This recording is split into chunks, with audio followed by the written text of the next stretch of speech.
रहे साचनर बोले, ग्रह में रहे साचनर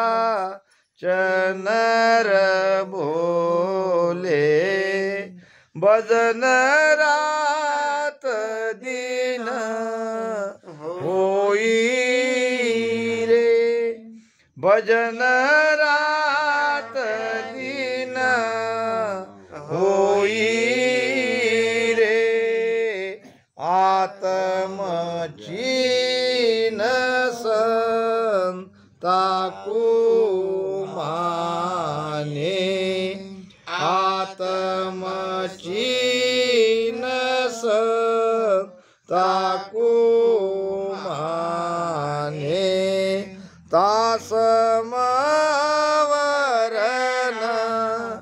कोई रे, तासमवरन कोई रे, ग्रह में रहे साच नर बोले, भजन रात दिन होई रे। अब रात दिन का भजन कैसे करोगे?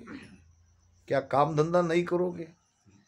सोना नहीं है, फिर रात दिन का भजन कैसे?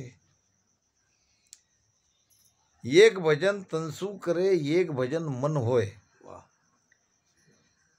तन से करने वाला भजन 2 घंटे 3 घंटे 4 घंटे 5 घंटे 10 घंटे कर लोगे, मगर एक भजन है वो मनुष्य जप, यानी रात दिन उसमें चित्त लगा के रखना। भजन करना एक बात है, भजन में चित्त लगाना एक बात है। महाराज ने बहुत अच्छी तरह से समझाया है। क्रोड़ यतन करणी करे, बिंद राखे माई, क्रोड़ यतन करणी करे, बिंद राखे माई, के सुख देव तोई नाम की, चितवन समनाही, के सुख देव तोई नाम की, चितवन समनाही, एक घड़ी आधी घड़ी हर को ध्यान धरे रे, वासर भर जिग जोग जप को नाई करे रे, एक घड़ी आधी घड़ी, एक घड़ी आधी घड़ी। तुलसी साहब भी कहते हैं क्या घड़ी? एक घड़ी आधी घड़ी, आदि में पुनियाद, आदि में पुनियाद। और भी फैसिलिटी, तुलसी संगत साध की कटे कोट अपराध, करोड़ों फल ये पल भर के भजन में, पल भर की संगत में आपको मिलते हैं। फिर हमारे कितने करोड़ कर्म कट गए ये भी पता नहीं, कितने कर्म है, कितनी बार हम जन्मे, कितने कर्म हमारे ऊपर है ये भी हमको पता नहीं, मगर ये सब अंदर के अंदर हो रहा है, ये पता नहीं चल रहा है। कबीर साहब भी कहते हैं, लाख बरस आप तपस्या करो और सत्संग के 4 पल, ये कुछ 4 ही तो पल है जीवन में, कोई ज्यादा देर थोड़ी सत्संग कर रहे हैं, तो भी नहीं बराबरी कहे कबीर विचार। लाखों बरस तपस्या करने से जो कुछ भी नहीं पा सकते हो वो पल भर के संगत से पा सकते हो। तो ये कैसे समझ में आएगा? हमारे कर्म कटे भी है कि नहीं कटे हैं, ये कहाँ है ये मोजने का यंत्र कि हमारे कितने कर्म थे। अब संतों ने तो कहा है, तारा कियोड़ा कर्म कट जाए मेरा भाईड़ा, राम राम बोलो रे। अब कर्म तो कट रहे हैं, जब संतों का प्रमाण है, रटोए राम रसना कटे कर्म सारा, धुएं सांस उसासो लगे भव पारा। तो हमारे कर्म कट रहे कि नहीं कट रहे हैं, इसकी गिनती कहाँ होती है? इसकी गिनती भी होती है सत्संग में। कैसे? हमको देखना पड़ेगा, हमको ज्ञान में जाना पड़ेगा, ज्ञान से समझना पड़ेगा कि हमारे कर्म आज तक कटे हैं कि नहीं कटे हैं। कर्म काट पद में मिले, जब ऐसा होई, सुख दुख तो व्यापे नहीं, अंग पलटे न कोई, कर्म काट पद में मिले। ये है प्रमाण। अब लगभग महाराष्ट्र के हर गांव में मैं जाता हूं, मगर कोई भी इस बारे में सोचने वाला नहीं मिला। मिला तो एक मिला, ये बैठा है प्रभाकर। काका जी,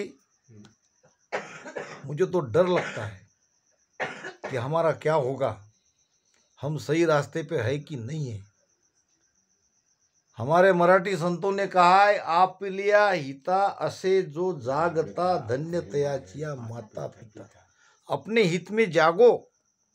हम क्या कर रहे हैं, वो कुछ हो रहा है कि नहीं हो रहा है, उसका प्रमाण हमारे भीतर मिल रहा है कि नहीं मिल रहा है। तुम्हारा जीवन तुम्हारा आरसा है, कांच है। तुम पहले कैसे थे, तुम आप कैसे हो, अपने आप को निहारो। ये भक्ति के ज्ञान में, ज्ञान बीन में सब जुग जोयो, ये ज्ञान दूरबीन में अपने आप को निहारना है। हम कहाँ थे, किस जगह थे, आज कहाँ आ गए, कितना परिवर्तन हुआ, क्या क्या हमने छोड़ा। भगवान बुद्ध को किसी ने पूछा, 12 साल तक उन्होंने भक्ति करी, ध्यान किया। 12 साल ध्यान करने के बाद किसी ने पूछा कि भगवान, आपने राजपाट सुख संपत्ति सबका त्याग करके ध्यान करने के लिए आप चले गए, 12 साल के बाद आप लौटे हो, तो आपने क्या पाया? क्या कहा होगा भगवान बुद्ध ने? स्मित हास्य करने लगे और कहने लगे कि मैंने तो पाया तो कुछ नहीं, पाया कुछ नहीं, फिर बेकार में आपके 12 साल चले गए। मैंने पाया तो कुछ नहीं, मगर खोया बहुत है। क्या कहा? खोया बहुत है। फिर क्या खोने के लिए आप गए थे? हाँ। तो दूसरा एक था विचारवान, पहले भगवान की बात सुनो, उन्होंने क्या खोया है। जब वो कह रहे हैं पाया कुछ नहीं है, और हमको भी पाना कुछ नहीं है, क्योंकि जिसको पाना है वो तो मिला हुआ ही है। बीच में जो पर्दा है, घट पर्दा दूरा भया, ब्रह्म जीव नहीं दोए, ये पर्दा ही तो दूर करना है, ये भरम का पर्दा ही तो हटाना है।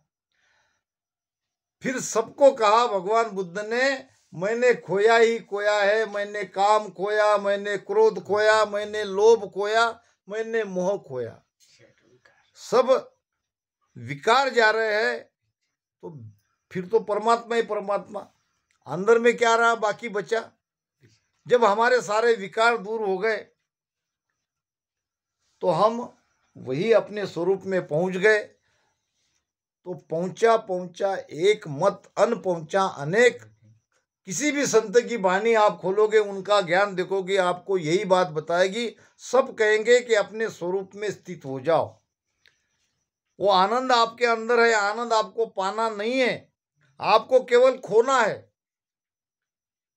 तो इसके बारे में सोचो। एक प्रभाकर नहीं, और भी ऐसे बनने चाहिए कि हमने इतने सालों से भजन भक्ति करके क्या मिला।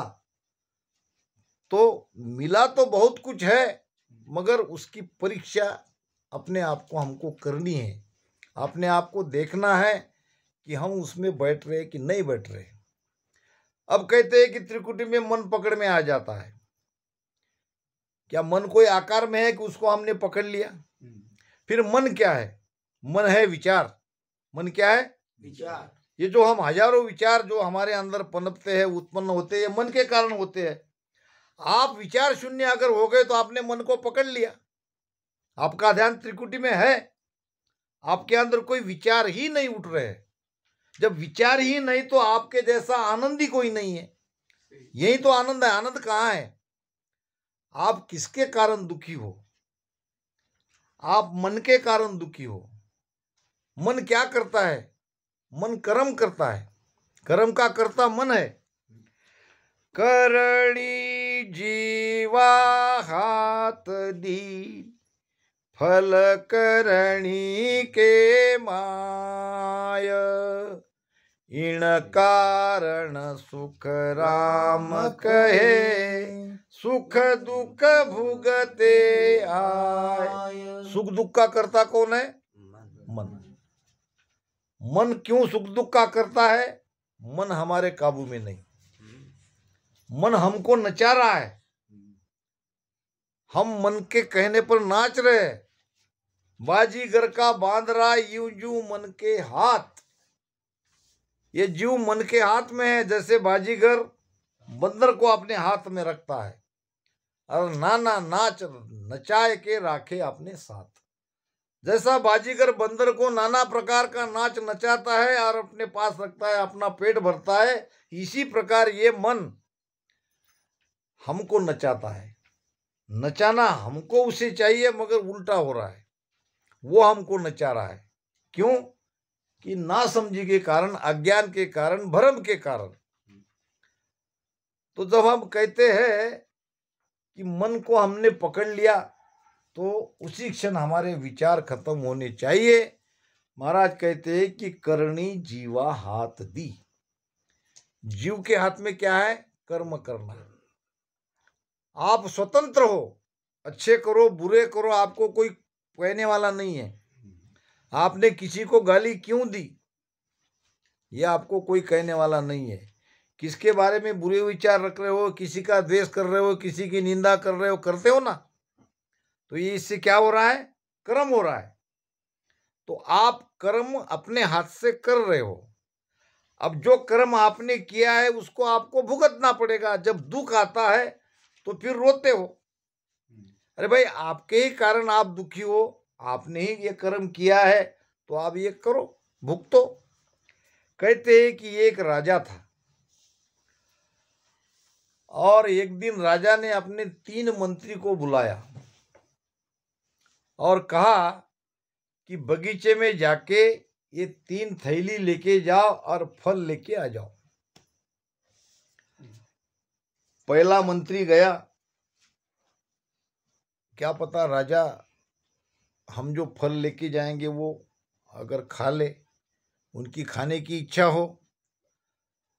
तो बगीचे में जाके अच्छे अच्छे मीठे मीठे फल सभी प्रकार के थैला भर के उसने राजा के लिए ले गया दरबार में।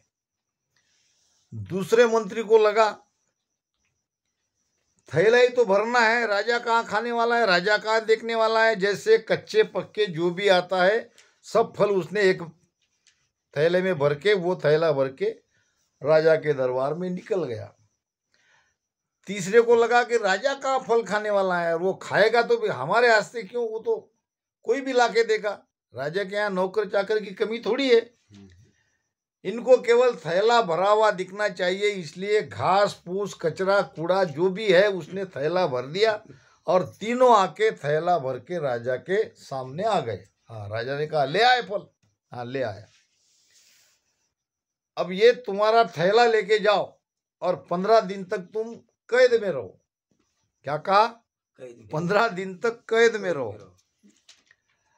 अब ये थैला लेके एक रूम में, दूसरा मंत्री दूसरे रूम में, तीसरा मंत्री तीसरे रूम में। अब जिसने अच्छे अच्छे फल, मीठे मीठे फल लाए थे, वो आराम से रोज एक एक फल खाता था और 15 दिन तक मस्त तबीयत भी उसकी अच्छी हो गई। 15 दिन भी निकल गए और दूसरे ने जो कच्चे पक्के जैसे आए वैसे फल उसने थैले में डाले थे।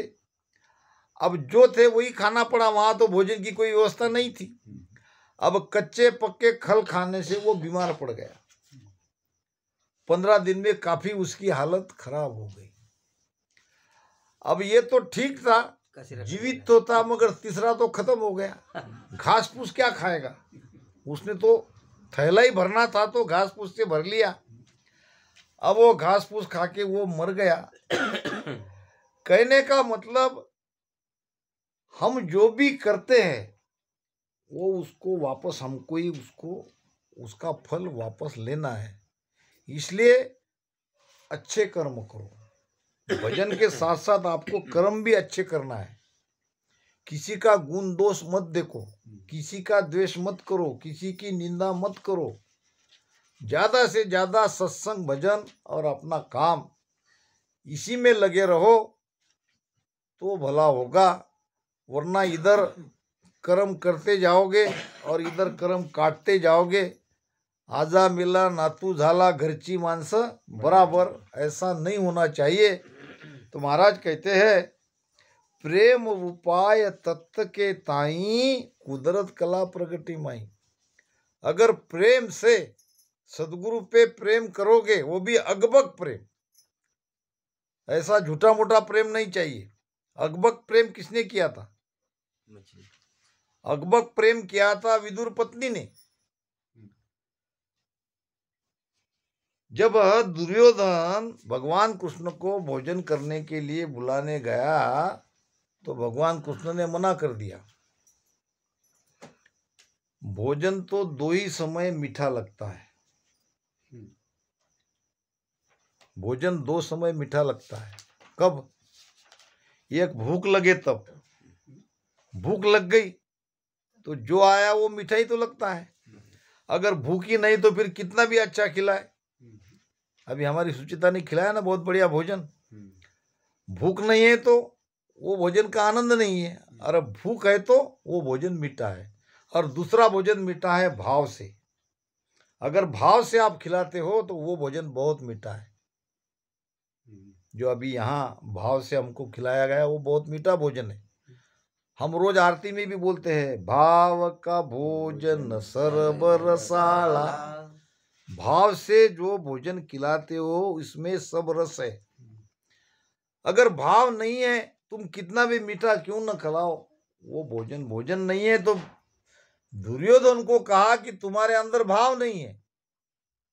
दूसरी बात, मुझे भूख नहीं है। अगर मुझे भूख रही थी तो मैं आ जाता।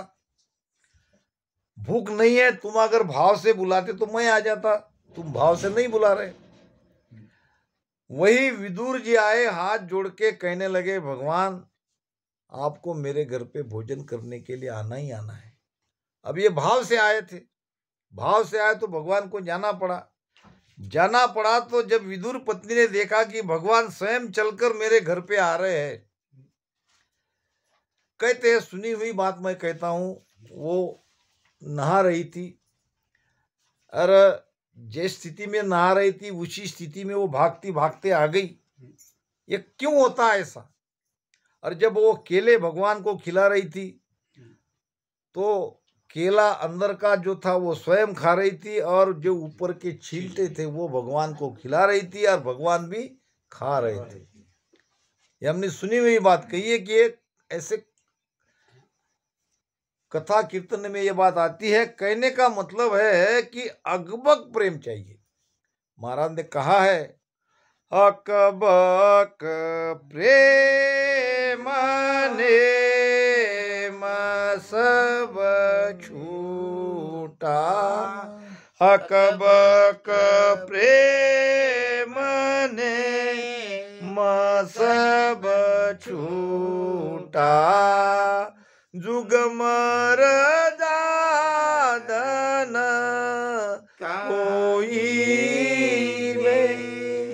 जुग मर जादन कोई वे, गुरु के तो बेचे बिकने लागो, गुरु के तो बेचे बिकने लागो, से शीस साचा बाई बे, से शीस साचा बाई बे, या जुग में तोरे बंदा वे बड़ भागी, या जुग में तोरे बंदा वे बड़ भागी, सतगुरु जकाई पी छाया में, सतगुरु जकाई पी छाया में, के सब बराबर अंतर नाही, के सब बराबर अंतर नाही, जानी जमान कर जाण्या वे, जानी जमान कर जाण्या वे।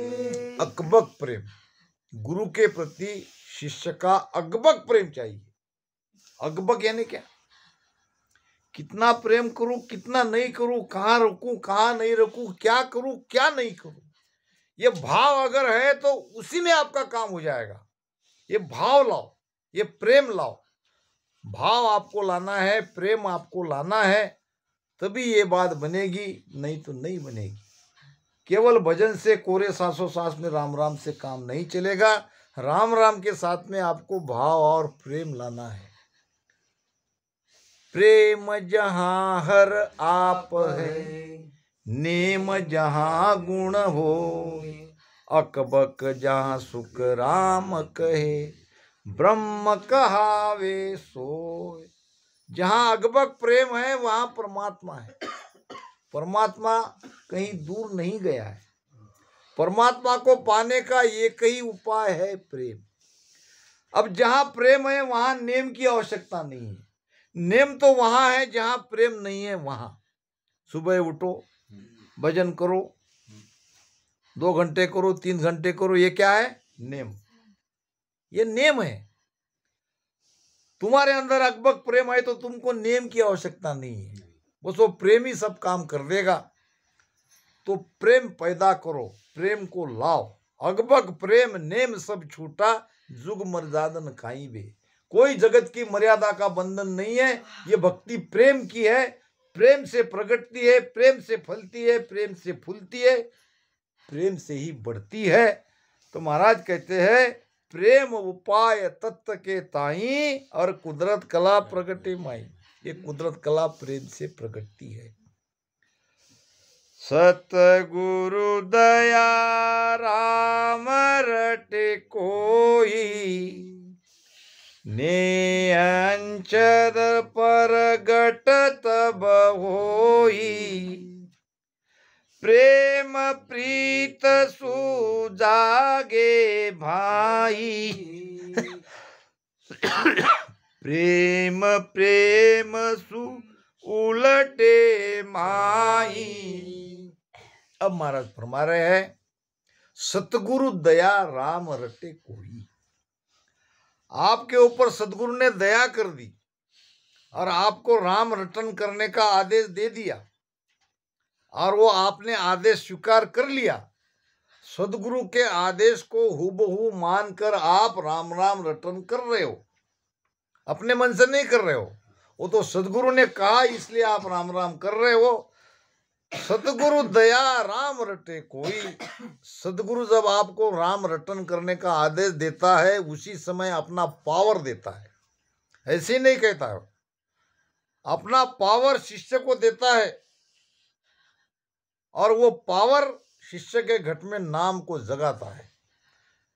सतगुरु दया राम रटे कोई, और नेअंचर प्रगटे तब होई। ये नेअंचर, ये कुदरत कला तब प्रगटती है। प्रेम प्रीत सु जागे भाई। अब ये प्रेम कैसे जगेगा? तो प्रीति से जगेगा। प्रीति में प्रेम में क्या अंतर है?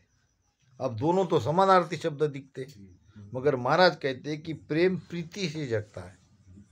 मैं आपको समझाता हूँ। मान लो यहाँ एक बहुत छोटा बच्चा आ गया, बहुत ही सुंदर बच्चा है और मीठी मीठी उसकी जबान है और दिखने में भी अच्छा है, बोल भी रहा है, तुतली तुतली जबान है। तो हम क्या करेंगे? सब उस पर प्रेम करेंगे, क्योंकि वो प्रेम करने लायक है।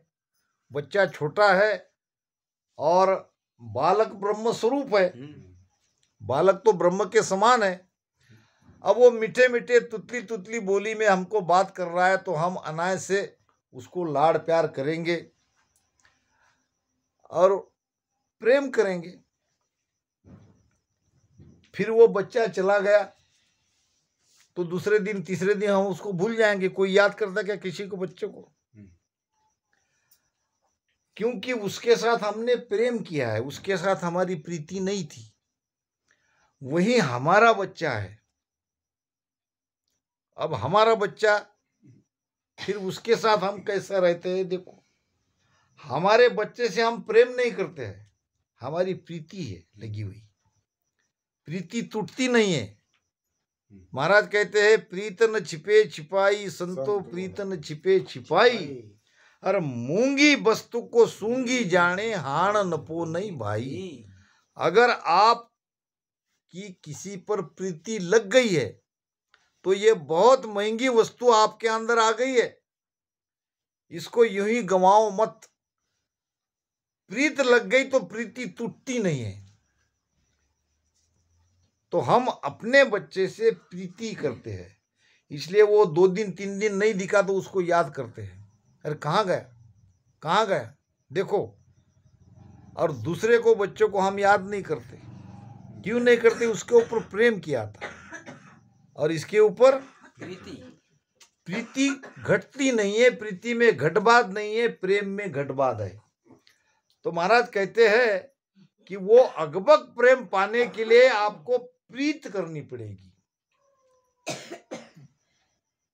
प्रेम प्रीत सु जागे भाई। कौन सा प्रेम? ये प्रेम, ये अगबक प्रेम। जिस प्रेम से कुदरत कला हमारे घट में जगती है वो प्रीति से जगती है।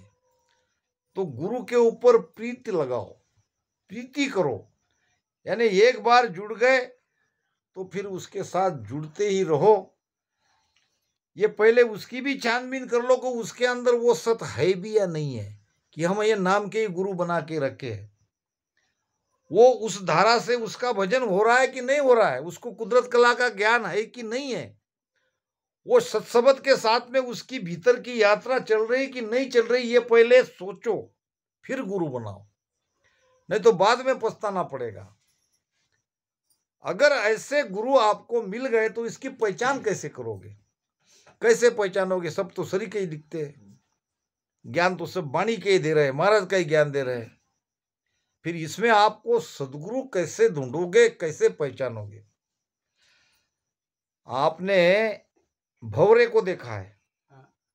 भंवरा, एक भंवरे के सामने कागज का फूल रख दो और असली फूल रखो, भंवरा क्या करेगा? असली। क्यों? भंवरे के अंदर विशेष प्रकार का एक गुण है, उसकी सूंघने की शक्ति जबरदस्त है। वो कागज का फूल कितना भी क्यों न सुंदर दिखता हो, ये फूल से भी अच्छा ही है कि नहीं? अब ये कागज के ही तो फूल है, प्लास्टिक के जो फूल है कितने दिखते हैं अच्छे, बढ़िया बढ़िया।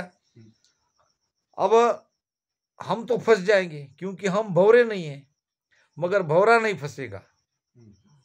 कागज के रे फूल पर भंवरन बेसे आए, पोप बास सुख राम कहे, माळ्या धकेल्या न जाय। कागज के रे फूल पर भंवर न बेसे, तो भंवरा बनो। किसी अरे गुरे को गुरु मत बनाओ, असली फूल की पहचान करो। ज्ञान बास जन चनन है, कैसी पहचान करोगे? चंदन की पहचान कैसी होती है? महाराज कहते हैं, चंदन के संग भाग बिगड़िया, परमल चौदिस होई रे। चंदन के संग भाग बिगड़िया, परिमल चौदिस होई रे। मैं बिगड़या हूँ राम दुहाई, तुम मत बिगड़ो लोई रे। सुन जो रे सब पुरुषा नारी, कर्म दियो सब खोई रे। चंदन की पहचान उसकी खुशबू से होती है। उड़ उड़ भुजंग चंदन बन जावे, और यूं शिष्य तन की तपत बुझावे। अगर शिष्य के अंदर की ज्वाला थमती नहीं है, शिष्य के अंदर शांति नहीं आती है, तो गुरु में वो खुशबू नहीं है, गुरु में वो कला नहीं है। तो जैसे सर्प चंदन को सूंघता हुआ खुशबू के आधार से उड़ उड़ के वहां आता है, इसी प्रकार आप भंवरा बनो, आप उस सर्प के जैसा बनो, तभी ये उद्धत कला जगेगी। संतों ने कहा है कि जिसके पीछे 10-20 है, ताको कहे महंत। कैसे पहचान करते हैं?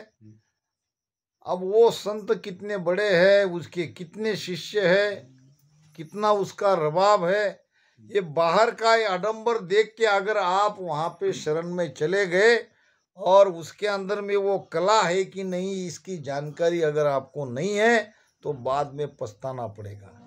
क्योंकि एक बार गुरु कर लिया तो उसको छोड़ना बड़ा कठिन हो जाता है। गुरु गुरु में फेर है, गुरु गुरु में भाव, और सो सतगुरु नित वंदिये, शब्द बतावे दाव। एक कबीर साहब कहते।